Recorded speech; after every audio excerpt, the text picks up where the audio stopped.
प्यारे विद्यार्थियों, जैसे कि मैंने आपको पहले चैप्टर के 2 मार्क्स के क्वेश्चंस दे दिए थे, ये 3 मार्क्स के क्वेश्चन देख रहे हैं। इसके बाद में 5 मार्क्स के भी आपको क्वेश्चंस दे दिए जाएंगे। हर चैप्टर को चैप्टर वाइज क्वेश्चंस प्रोवाइड कर दूंगा ताकि आपको दिक्कत ना हो आंसर्स के साथ में। तो यहाँ पे जो क्वेश्चंस है आपको इंग्लिश में देखने को मिलेंगे और आंसर्स जो है हिंदी में मिलेंगे। तो यहाँ पे समझ लीजिए क्वेश्चंस को कैसे कैसे देखना है। 3 अंकीय प्रश्न है। पहला क्वेश्चन पूछा गया है, प्राथमिक द्वितीयक और तृतीयक क्षेत्रक में अंतर बताना है। तो केवल 3 अंतर ही लिखने, तीनों में एक एक अंतर लिख देंगे तो भी चलेगा, दो दो अंतर लिख देंगे तो भी चलेगा। 3 अंकों में आपको थोड़ा सा ज़्यादा लिखना पड़ता है। तो यहाँ पे देखिए, ये आपका जो क्वेश्चन है इसको अथवा पार्ट में अगर पूछा जाए, जैक 2016 में भी पूछा गया है ये।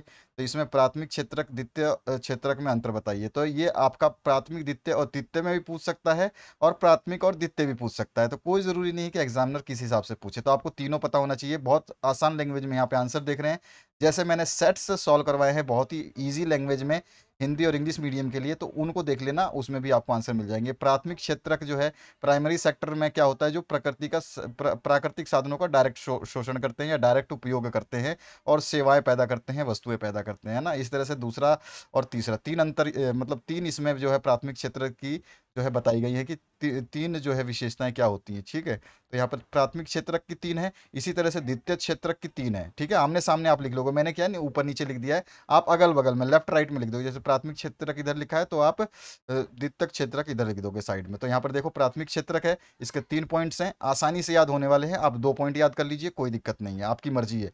भले ही इसके एग्जाम्पल आपको याद होने चाहिए, क्योंकि कभी कभी पूछ लेता है प्राथमिक क्षेत्रक के एग्जाम्पल्स बताओ, द्वितीय क्षेत्रक के एग्जाम्पल्स बताओ। इसी तरह से द्वितीय क्षेत्रक का है, आपके 3 पॉइंट्स हैं यहाँ पे। पहला पॉइंट ये वाला है, आप जो देख रहे हो ये वाला पॉइंट है पहला। उसके बाद में जो है आपका दूसरा पॉइंट, ये पहला पॉइंट है आपका। इसके बाद में दूसरा पॉइंट ये है और तीसरा पॉइंट ये है। अगला जो क्वेश्चन है इसमें, सॉरी, इसमें तृतीय क्षेत्रक जो है इसमें भी 3 पॉइंट दे रखे हैं, तो आप तीनों क्षेत्रक को याद रखेंगे ताकि आपको समझ में आए कि आपको लिखना क्या है। अगले क्वेश्चन की तरफ मूव करते हैं। अगले क्वेश्चन में जो है आपसे पूछा गया है 3 नंबर के क्वेश्चन में, स्टॉक तथा प्रवाह में भेद कीजिए और दो दो उदाहरण दे दिए। यानी कि स्टॉक और प्रवाह दोनों में क्या अंतर है आपको बताना है। इस बिटवीन, मतलब distinguish between the stock and flow. ठीक है, एग्जाम्पल्स के साथ में। और ये क्वेश्चन ऐसे भी पूछा जा सकता है, स्टॉक और प्रवाह चर को परिभाषित कीजिए।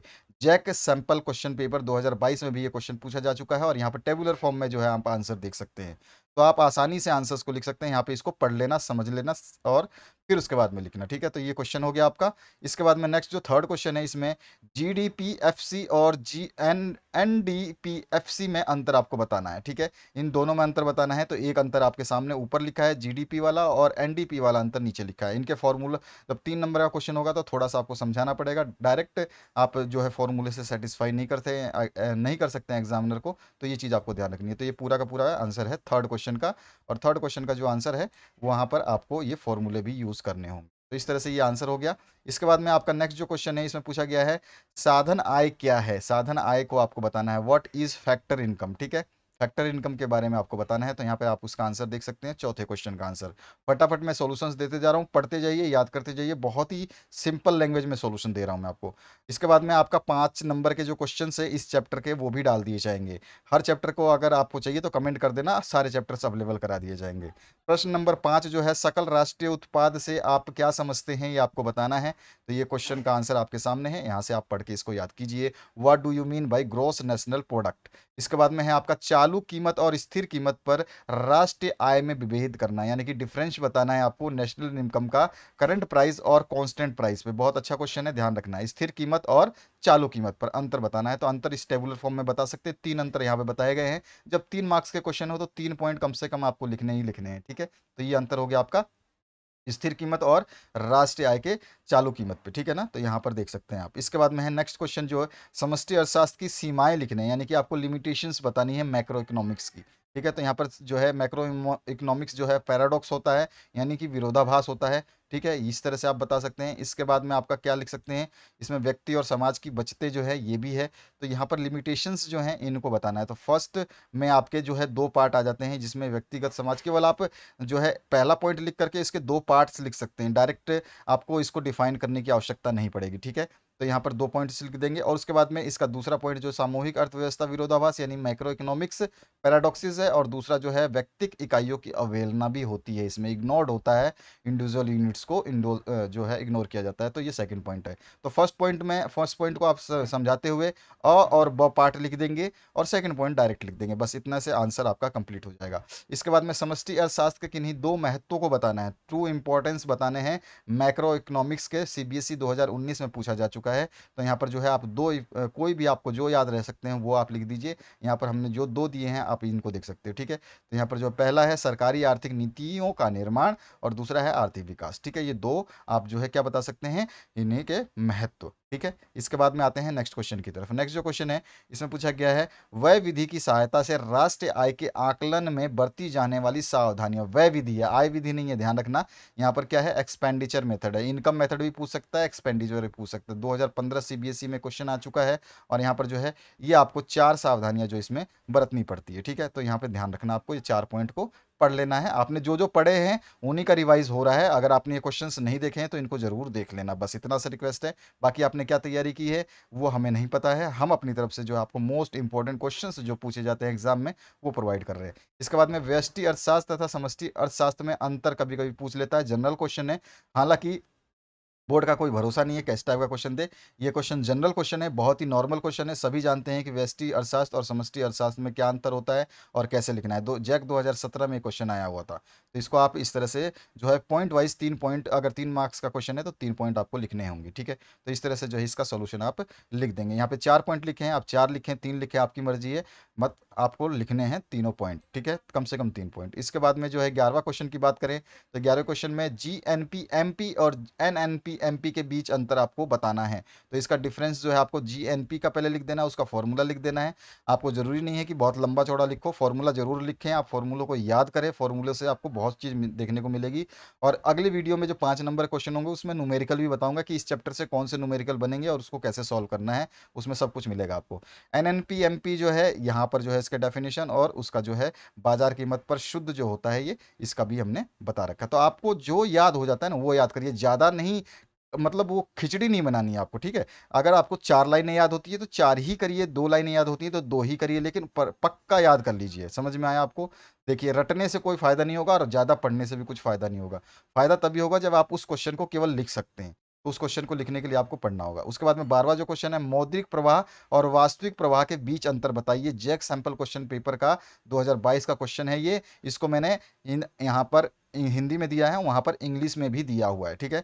ये वाला जो है इंग्लिश में भी वर्जन मैंने डाला हुआ है। अगर आप देखना चाहते हैं तो इसी वीडियो के एंड में प्लेलिस्ट दिखाई देगी, उसमें भी जा सकते हैं। और ऑलरेडी डिस्क्रिप्शन बॉक्स में प्लेलिस्ट है आपके क्लास की, उसमें सारे सेट्स मिलेंगे, हर चीज़ मिलेगी जो आप चाहिए।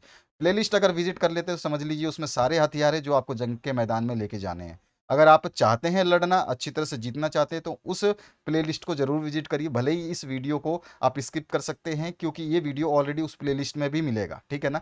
तो कोई फर्क नहीं पड़ता। तो प्लेलिस्ट बहुत इंपॉर्टेंट चीज़ होती है, और प्लेलिस्ट को ऊपर से नीचे तक देखा करो कि उसमें और भी चीज़ें हैं। आप क्या सोचते हो कि स्टार्टिंग के 2 वीडियो देख लिए काम हो गया? अरे आपके लिए जो चीज़ें बनाई गई हैं वो नीचे की तरफ है, क्योंकि हर दिन वीडियो बनाते हैं आपके लिए इंपॉर्टेंट क्वेश्चंस की। तो वीडियो हर दिन जो नया वीडियो बनेगा वो ऊपर आता है, और जो दूसरे वीडियोस होते हैं वो नीचे चले जाते हैं।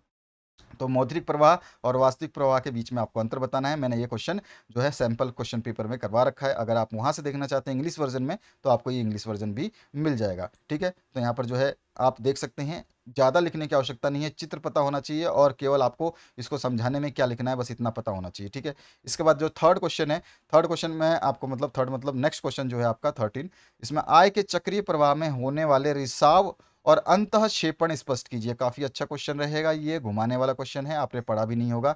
तो इसको आय का रिसाव क्या है इसको आपको बता देना है, और इसमें अंतःक्षेपण क्या होता है ये भी आपको बता देना है। Explain the leakages and injections in the circular flow of money, ठीक है। तो यहाँ पर जो है आप बता सकते हैं आय का रिसाव, उसके बाद में आय का अंतःक्षेपण। जरूरी नहीं है इतना बड़ा लिखो, आपको सिंपली थोड़ा सा समझाने लायक समझ लेना है कि इसमें क्या लिखना है, ठीक है। अभी इतना समय नहीं है कि मैं आपको एक एक क्वेश्चन को रीड करूं फिर बताऊं, तो आपके सारे चैप्टर्स कवर नहीं करवा पाऊंगा। अभी मेरे को आपके कवर्स करवाने हैं, आप लोगों की रिक्वेस्ट आई है। इसी तरह का रिक्वेस्ट जो आप लोग डालते हो कमेंट में, तो वो रिक्वेस्ट डालकर ये आप लोग ऐसे हो जाते हो इनएक्टिव, मतलब गायब, आपका पता ही नहीं है कि आप कहाँ हो।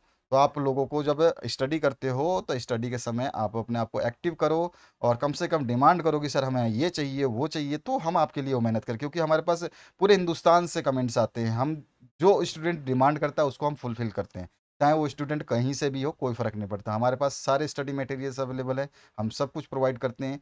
तो आपके ऊपर डिपेंड है कि आप क्या करना चाहते हैं। ये भी आपका मूल्य विधि द्वारा जो है आपको राष्ट्रीय आय का अवकलन करना है। देखिए यहाँ पे मूल्य विधि है, कभी आय आ रहा है कभी व्यय आ रहा है, तो ध्यान रखना है, सारे विधियों को थोड़ा ढंग से पढ़ लेना है। सीबीएसई 2017 में क्वेश्चन पूछा गया है। आपका जो जैक बोर्ड है वो सीबीएसई को सबसे ज़्यादा फॉलो करता है, तो सीबीएसई के क्वेश्चंस बहुत इंपॉर्टेंट रहने वाले हैं। आपका जो टर्म वन के जो क्वेश्चंस थे वो ज़्यादातर क्वेश्चन सीबीएसई के टर्म वन के क्वेश्चन से ही लिए गए हैं। ठीक है, मैं आपको पहले बता देता हूँ, अगर आपको नहीं पता है तो मैं बता देता हूँ। टर्म वन के जितने भी क्वेश्चंस हैं 90% क्वेश्चन सीबीएसई टर्म वन के एग्जाम पेपर्स में से उठाए गए हैं। चाहे तो उठा करके देख लेना, आपके पास समय नहीं होगा इतना, लेकिन तो ठीक है, वो मदे जिन्हें सम्मिलित करना है और वो मदे जिन्हें सम्मिलित नहीं करना है, ये आपको याद रखना है। बस इससे आपका आंसर संतुष्ट हो जाएगा। ठीक है, तो ये हो गया मूल्य विधि से। अब यहाँ पे मध्यवर्ती वस्तु तथा अंतिम वस्तु में अंतर स्पष्ट कीजिए। काफी अच्छा क्वेश्चन है, जैक सैंपल क्वेश्चन पेपर 2021-22 में आ चुका है। इसको जो है आप मैं डायरेक्ट बोलूंगा कि आप जो है इसको प्रश्न नंबर 1 2 जो लिखा है छोड़ दो, आप मॉडल पेपर में आप इसको देख लेना। ठीक है, मॉडल पेपर में ऑलरेडी ये अवेलेबल है, तो आपको ज़रूरत नहीं है टेंशन लेने की। जैक के सैंपल क्वेश्चन पेपर में मैंने ये करवा रखा है, आप वहाँ से देख लेना। उसके बाद जो है नेक्स्ट क्वेश्चन, इसमें क्या पूछा गया है आपसे? इसमें पूछा गया है, अगर आप देखना चाहते हैं तो ये मध्यवर्ती वस्तु और अंतिम वस्तु जो है आपको मैंने करवा तो रखा है, तो आप इसको 1 मिनट में आपको दिखा देता हूँ। यहाँ पर जो है प्रश्न संख्या 1.5, ये नहीं, इसमें छोड़ दीजिए, ये कहीं प्रॉब्लम है। ठीक है, तो आप सीधे के सीधे डायरेक्ट जो है क्वेश्चन पेपर को अटेम्प्ट कीजिए। जो मैंने आपको दे रखा है ना सैंपल पेपर, उनको देखिए, आपको आसानी से सब कुछ समझ में आए।